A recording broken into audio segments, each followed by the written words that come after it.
on the call knows me, but I will let you know that I am still Nora Daly Pang, Senior Transportation Planner in Public Works.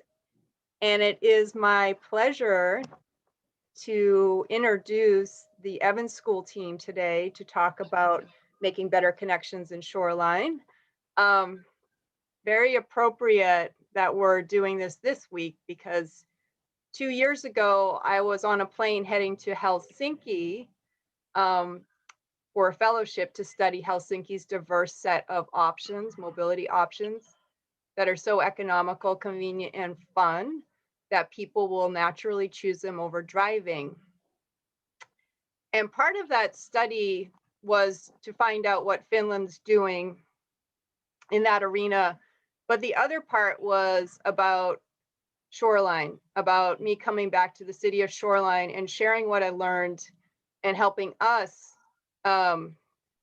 advance mobility options for our city as we grow. And as I think most of you know, we are leading a transportation master plan update that will look at planning transportation investments for the next 20 years. And we were so fortunate to be coupled with the UW Evans Schools team selected us to do a customized dive into the mobility hubs of the future for Shoreline. And so with no further ado, I'm going to introduce the Evans School team's captain, Dale Markey Crimp, and to take it away. Thank you. Awesome. Thanks for that introduction, Nora. Hi there, Shoreline leadership team. Our presentation today, as Nora mentioned, is on our recently completed project, Making Better Connections, a study of shared use mobility in Shoreline. I'm Dale Markey Crimp, and I'm here with my two colleagues who will introduce themselves. Good morning, I'm Pascal Chamberlain. Hello, I'm Dorian Pacheco. We're three current Masters in Public Administration candidates from the Evans School at the University of Washington. Before we jump in, we would like to just thank you so much for the opportunity to be part of this project, part of the Transportation Master Plan process in Shoreline. We've learned so much in the last 6 months, and thank you especially to Nora and to Catherine Lander, who have met with us every other week since the launch of this project to provide ongoing feedback and guidance, to the team at Fair and Peers, who's been so open with their resources, and to Natasha Walters, who's brought her insights and questions along the way. So as Nora mentioned, this project specifically sought to determine the suitability of shared use mobility and mobility hubs in Shoreline to support community connections to high capacity transit, as well as how to reduce solo vehicle travel in conjunction with the Transportation Master Plan update. While our final report will be available at the end of next week, we wanted to use the opportunity today to do 4 things. After this brief introduction, 1, to provide an overview of our project process. 2nd, to illustrate the ongoing evolution of shared use mobility worldwide and also here in our region. To share our biggest learnings as to what it will take to make mobility hubs happen here in Shoreline, and to end with some next steps for realizing this vision for mobility hubs in both the near term and the slightly longer term. And then we'll hopefully have plenty of time at the end for questions. Before we jump in, there are 2 key terms that we wanted to introduce as they will come up and have already come up in our presentation. The first is shared use mobility. So shared use mobility are forms of transportation that people can either share at the same time, such as buses, light rail, carpool, and vanpool, or one after another, such as bike share, scooter share, or car share. The second term we wanted to introduce at the onset is this concept of mobility hubs. Mobility hubs are, after all, the focus of this presentation, and so they are intentional places of connectivity where different modes of transportation come together seamlessly at concentrations of employment, housing, shopping, and recreation. So with those 2 terms in mind, I'll pass it over to Dorian to tell you a bit more about our project process and our findings. Thank you, Dale. So I'll give you a quick project overview. Our main research question was, what mobility hub infrastructure should the city of Shoreline develop as it seeks to decrease personal vehicle use and connect more residents to shared use transportation options?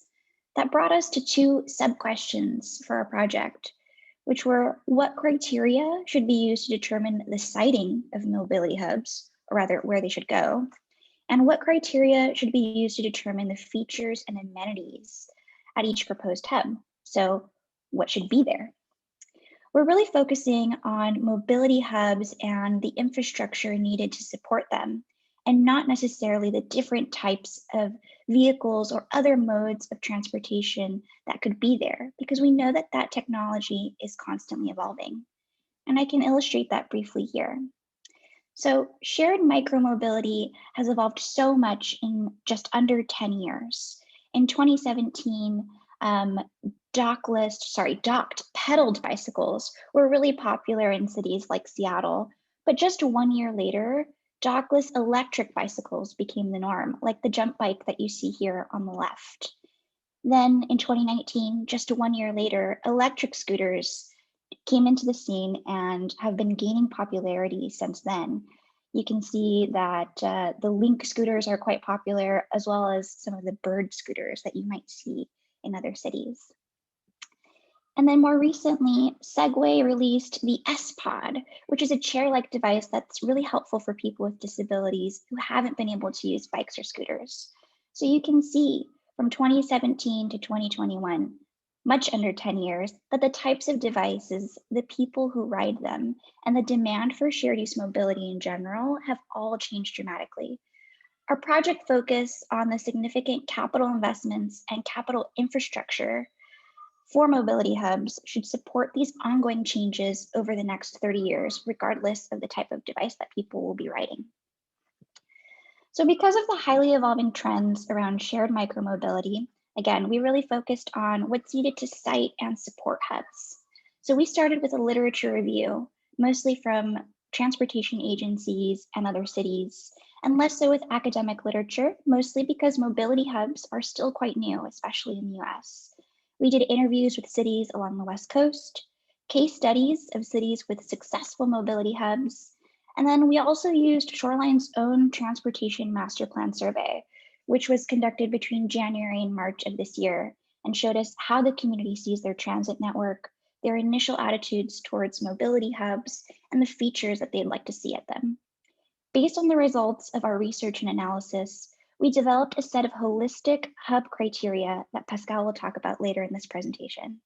And then finally, we identified several mobility hub locations in Shoreline and analyzed them against the criteria that we developed. But before we talk a little more about hub locations in Shoreline specifically, I'll give you a few more details on shared use mobility in practice. While shared use mobility isn't new, micromobility and mobility hubs are much newer, especially in the United States. So to start, I'll give you this example from the Switch Mobility Hub in Hamburg, Germany, which is a prime example of what a realized mobility hub could be. Again, while there's lots of examples across Europe, there are more and more being implemented in the United States. So I'll just take a few minutes here to point out some essential mobility hub elements that you'll see in this photo. So the first are bike racks. Those are essential for people coming in and out of the mobility hubs. In the second red circle here, we also have information and signage, which tells you where you are at the hub, where you are at the city, and relevant points of interest nearby. We've also got car share options. So in the US, that's typically companies like Car2Go. There's also an enhanced waiting area with overhead weather protection to protect you from the sun and rain while you wait for your next bus or light rail or whatever form of transportation that you're taking next. We've got pedestrian scale lighting to make sure that the area is well lit. And then finally, in addition to the bike racks, we also have more forms to connect to transportation. So in this case, the last two circles are a bus stop and a subway. I'm so sorry if you can hear the meowing in the background. That is my cat, but if you can't hear her, that's awesome. So although we know that mobility hubs are more common in places like Europe, we also took a look at what's happening closer to home to determine what lessons could be learned that are more specific to Shoreline's own population, infrastructure, and transit network. We interviewed planners from peer cities to Shoreline, which are similar in terms of population size and transportation network, as well as cities that we're calling innovative cities, which are larger than Shoreline and are already in the process of developing hubs or shared use mobility networks. In all of our interviews, there was one major theme, and that's that public transit is the essential backbone to shared mobility and mobility hubs because it extends the trip distance of other kinds of transportation and provides important first mile, last mile connections. In essence, having public transit within a walking distance to a location where you can connect to other shared use mobility options is key. And in Shoreline, these public transit options are the bus, the BRT or bus rapid transit, and the light rail. We also talked about land use, capital infrastructure, and community needs, and how all of those elements are highly related. So, for example, land use should encourage development that increases density and connectivity, which impacts who's using your transit system, how much they're going to be using it, and the overall demand for it. In essence, you should cite a mobility hub where people want to go, which is directly linked to community need. You can't assume that if you build a mobility hub just anywhere, that people will come to it. Rather, the most successful hubs are in places where people actually want to go. So a lot of cities found out about community needs through a combination of city-led outreach and partnerships with community-based organizations. And finally, we have capital infrastructure. More than anything, people want to feel safe and supported at these mobility hubs. We found that the most essential components of a hub are lanes, walkways, and lighting. A hub with lots of bells and whistles, but lacking in these areas won't be used nearly as much because it doesn't meet basic needs and doesn't provide support for the most basic form of transportation, which is walking on your own 2 feet. So to finish off this section, I'll leave you with a quote from a planner that we interviewed that we feel really captures how we've been thinking about these hubs and how we hope you will too. And that's that mobility hubs shouldn't be a top-down process. They should be thought of as community assets and amenities, and something that a community should point to with pride, rather than something that was imposed on them. And I'll pass it off to Pascal to talk to you a little bit more about making mobility hubs happen in Shoreline. All right, now I have the privilege of bringing all this together and talking about how it applies to Shoreline. So the first thing we did in that was looking to identify a set of criteria that Shoreline could use to determine the siting and design of mobility hubs. And through our research, we found that there were no cities that were doing this. We didn't find a single set of documented mobility hub criteria. What we did find in the United States in particular was that cities were creating mobility hubs around their biggest major transit stations by expanding shared use mobility options in those locations. While that approach, it can be an efficient way of improving health and environmental outcomes in your city, it doesn't address any of the gaps in your existing public transportation network. The people that are actually further away from high quality transit have more to gain by getting more access to shared use mobility options through mobility hubs that can connect them through the city and can connect them to the further away public transit stations. So we endeavored to establish a more holistic set of criteria that would allow the city of Shoreline to be at the forefront of creating a more comprehensive multimodal network by strategically locating mobility hubs throughout the whole city to help people make better connections. So we took everything we learned from our literature, the promising practices we identified in our conversations, and looked at commonalities isolated around the siting of mobility hubs along the West Coast and beyond to identify 5 criteria. And these criteria reflect that a thriving and heavily trafficked mobility hub needs to be accessible by transit, walking, and biking, and needs to be in places where people live and where people want to go. So I mentioned 5 criteria, but we have 6 up on the slide. We call out equitable distribution, but we don't think of it as a criterion like the rest. For our report, we defined transportation equity as everyone having the same access to Shoreline's transportation system. With that definition in mind, we didn't believe that a singular hub could be deemed either equitable or not equitable. Instead, equitable distribution must be thought of in the context of the overall network, as well as other transportation infrastructure available in the city. At minimum, we recommend that equitable distribution in the context of your mobility hub program requires having a mobility hub in every quadrant of Shoreline and ensuring mobility hubs aren't just available in the most wealthy and already well-connected areas. So in our report, we use these criteria to select and then evaluate locations for mobility hub siting. We think of our analysis as really a starting point and hope that the framework that we provide for this can continue to be updated and utilized as Shoreline continues to change and grow. All right, now I'll dig into a bit more of each of the criteria, how we came up with it and how we evaluated it. First, I mentioned that high capacity public transit can't be the only consideration when citing mobility hubs, but transit is a big part of the puzzle. This came through crystal clear through all of our research. You can't have a hub without public transit connecting people elsewhere. For our analysis, we evaluated this criterion by looking at all the current or planned through 2040 public transit within a quarter mile, which is a short walk, of a proposed mobility hub. We determined whether these transit stops would provide people access to high capacity, frequent, and or local transit. Many of the locations did host multiple types of transit. For example, one of the locations we considered, the Aurora Village Transit Center, has all 3, local, frequent, and bus rapid transit. We think that a mobility hub really needs to be at a public transit stop, and that the type of public transit can help inform the level of traffic that can be expected and to determine the scale and variety of features needed at that location. Our next criterion is walkability. As Dorian mentioned, you can't have a successful hub without being able to support the simplest form of transportation, people walking through and around that hub.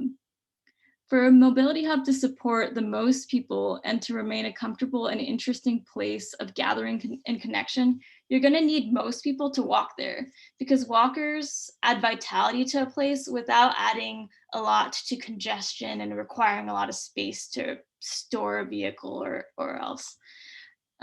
So in our multi-criteria analysis, we defined walkability as pedestrian safety and mobility within a quarter mile of the proposed mobility hub.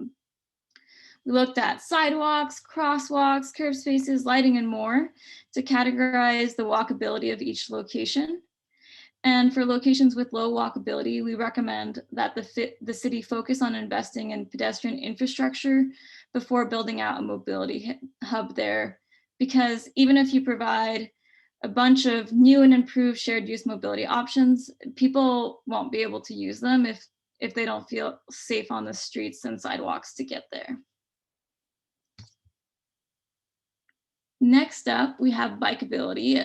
This criterion is a bit misnamed because we aren't just talking about biking. We're referring to any wheeled lightweight device, which means bikes, but also e-scooters, rollerblades, and really the ever-evolving array of micro-mobility devices that Dorian talked about earlier.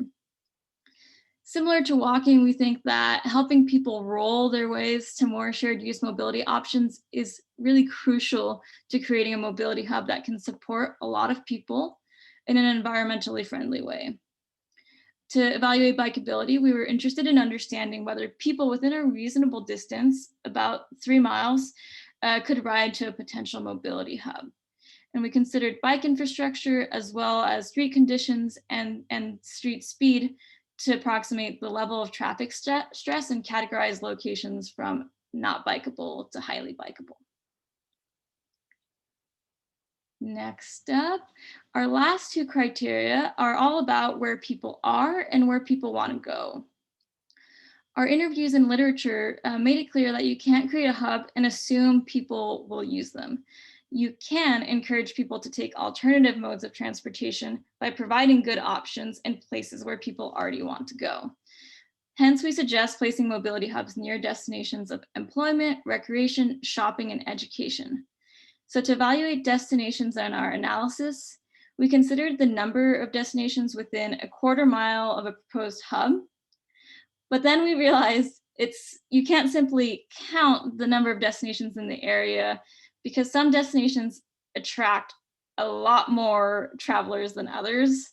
For example, your corner store might provide a good stopping point to pick up a couple things on your way home from the light rail, but it's not going to attract as many travelers as Shoreline Community College or Costco, for example.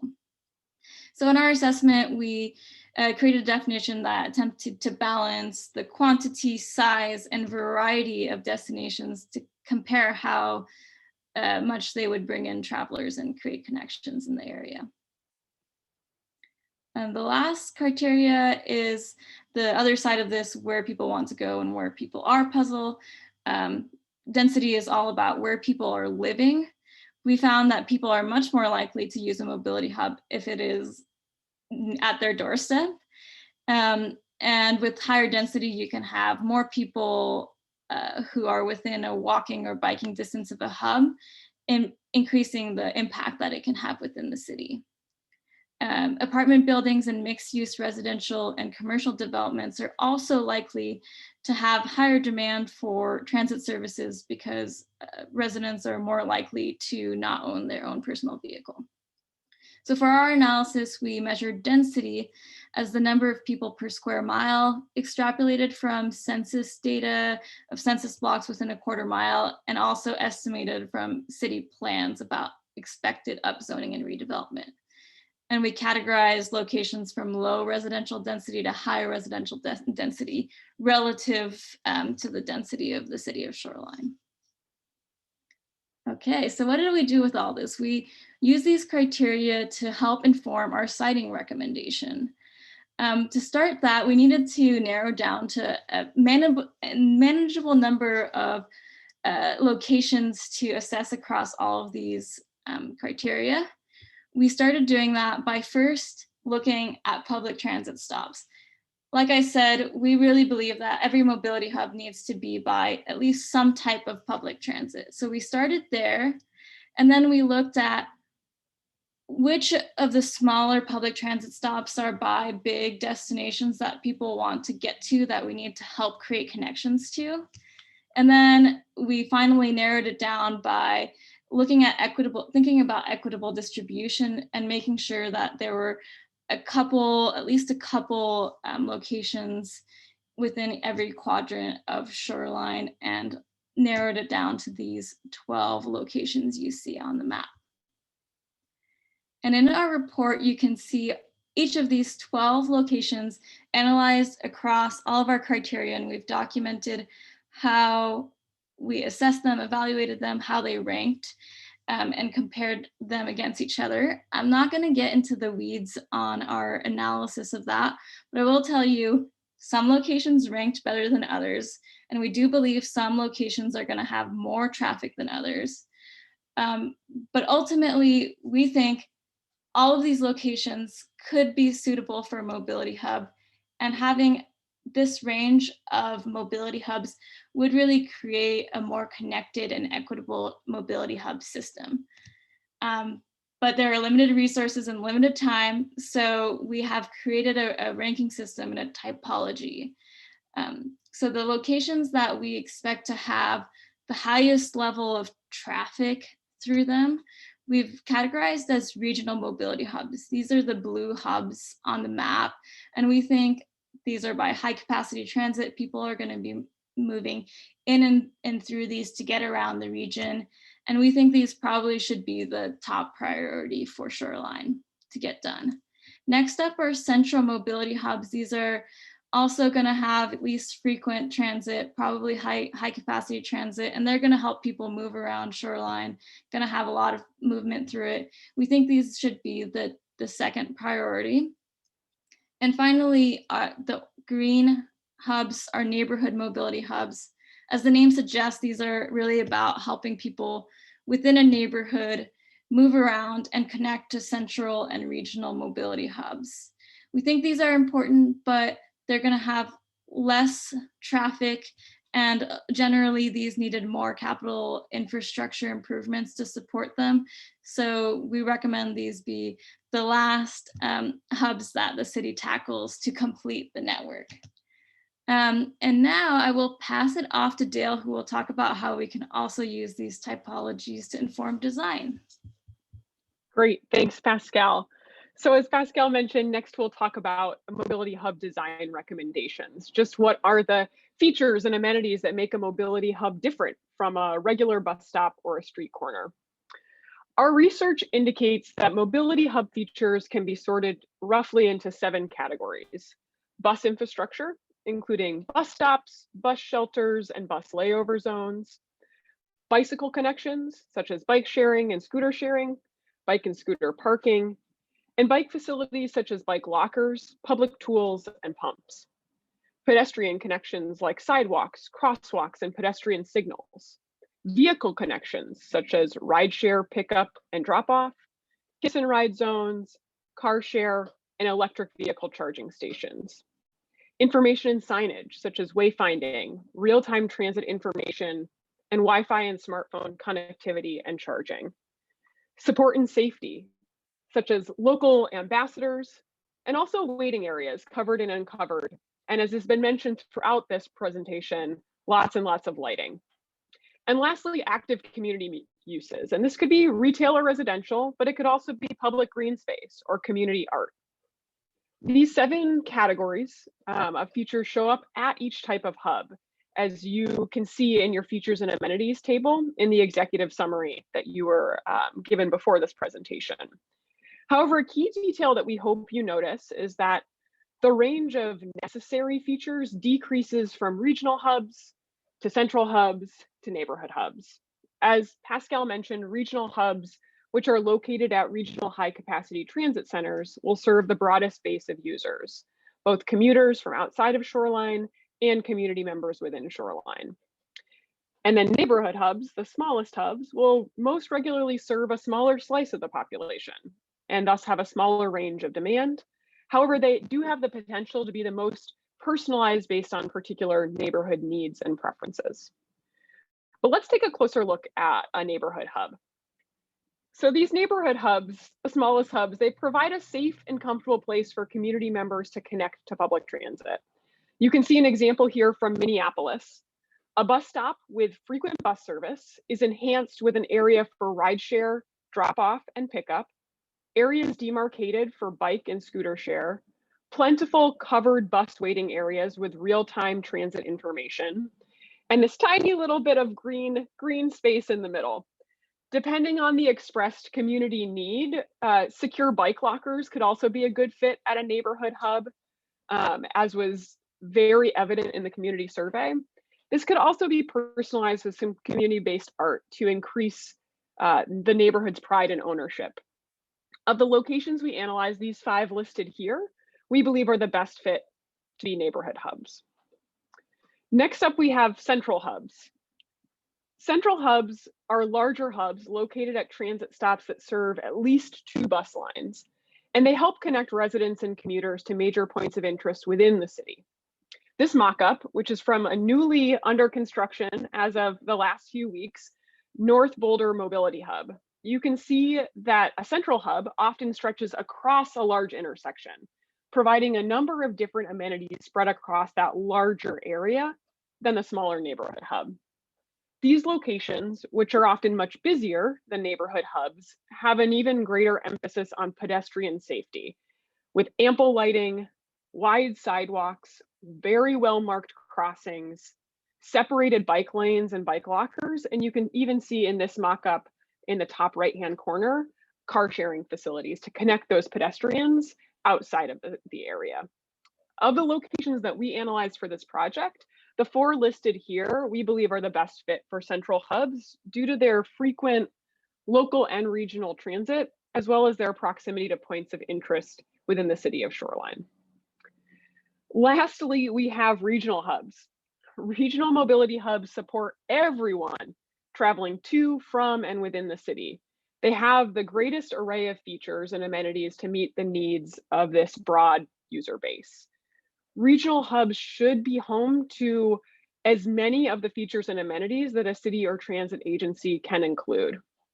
A focus, though, specifically on lighting, information and signage, as you may be welcoming people who are unfamiliar with your city through these regional hubs, and quick and easy vehicle connections will be important at regional hubs to help move people through the space safely and efficaciously.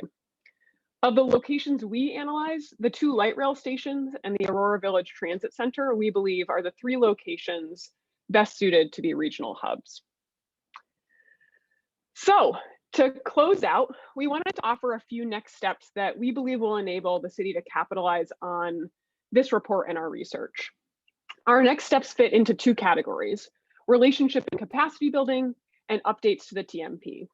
In terms of relationship and capacity building, we see a key opportunity for the city to identify and partner with community-based organizations to include more diverse perspectives in the planning, design, piloting, and broader implementation of mobility hubs.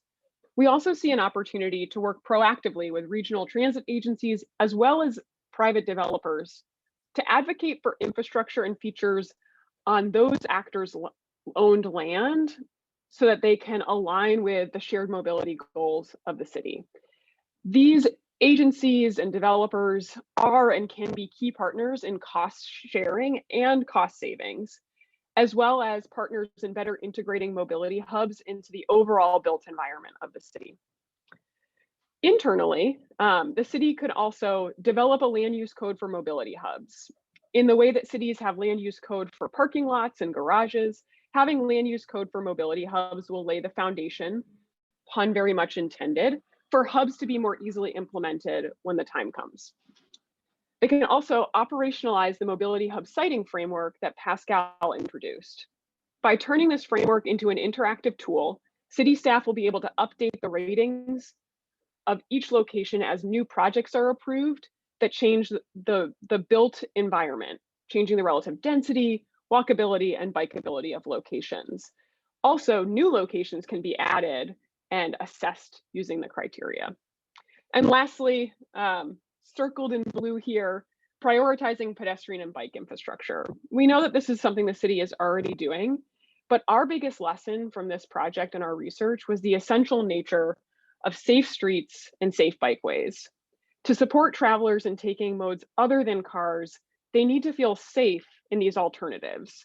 Wider and complete sidewalks, wide, well-marked and separate bike lanes are all necessary for maximizing access to any mobility hub. So I think with that, thank you again for this opportunity, the chance to contribute to the Transportation Master Plan update.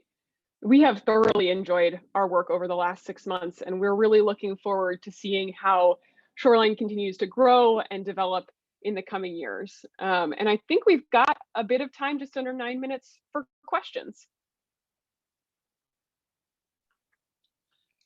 Did you guys look at the